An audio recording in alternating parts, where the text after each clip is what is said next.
Chapter 32. And Jacob went on his way, and the angels of God met him. And when Jacob saw them, he said, "This is God's host." And he called the name of that place Mahanaim. And Jacob sent messengers before him to Esau his brother, unto the land of Seir, the country of Edom. And he commanded them, saying, "Thus shall ye speak unto my lord Esau. Thy servant Jacob saith thus, I have sojourned with Laban, and stayed there until now. And I have oxen and asses, flocks and men servants and women servants. And I have sent to tell my lord, that I may find grace in thy sight." And the messengers returned to Jacob, saying, "We came to thy brother Esau, and also he cometh to meet thee, and 400 men with him." Then Jacob was greatly afraid and distressed. And he divided the people that was with him, and the flocks and herds and the camels, into 2 bands, and said, "If Esau come to the one company and smite it, then the other company which is left shall escape." And Jacob said, O God of my father Abraham, and God of my father Isaac, the Lord which saidst unto me, Return unto thy country and to thy kindred, and I will deal well with thee. I am not worthy of the least of all the mercies, and of all the truth which thou hast showed unto thy servant. For with my staff I passed over this Jordan, and now I am become 2 bands. Deliver me, I pray thee, from the hand of my brother, from the hand of Esau. For I fear him, lest he will come and smite me, and the mother with the children.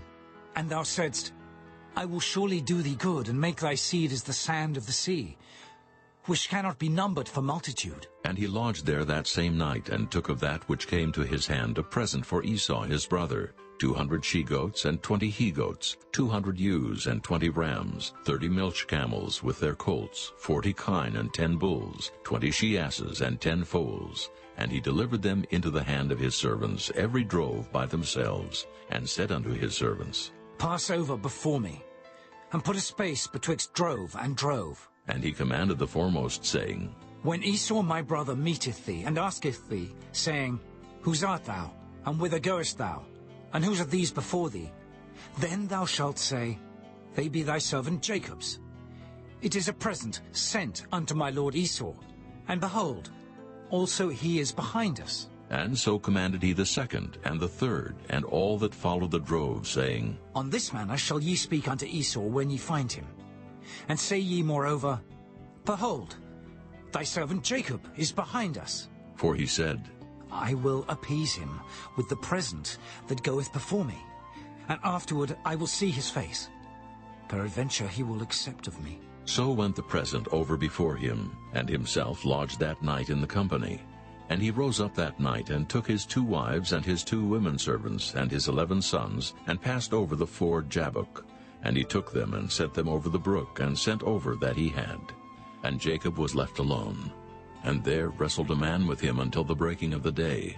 And when he saw that he prevailed not against him, he touched the hollow of his thigh, and the hollow of Jacob's thigh was out of joint as he wrestled with him. And he said, Let me go, for the day breaketh. And he said, I will not let thee go, except thou bless me. And he said unto him, What is thy name? And he said, Jacob. And he said, Thy name shall be called no more Jacob, but Israel. For as a prince hast thou power with God and with men, and hast prevailed. And Jacob asked him and said, Tell me, I pray thee, thy name. And he said, Wherefore is it that thou dost ask after my name? And he blessed him there. And Jacob called the name of the place Peniel. For I have seen God face to face, and my life is preserved. And as he passed over Peniel, the sun rose upon him, and he halted upon his thigh. Therefore the children of Israel eat not of the sinew which shrank, which is upon the hollow of the thigh unto this day, because he touched the hollow of Jacob's thigh in the sinew that shrank.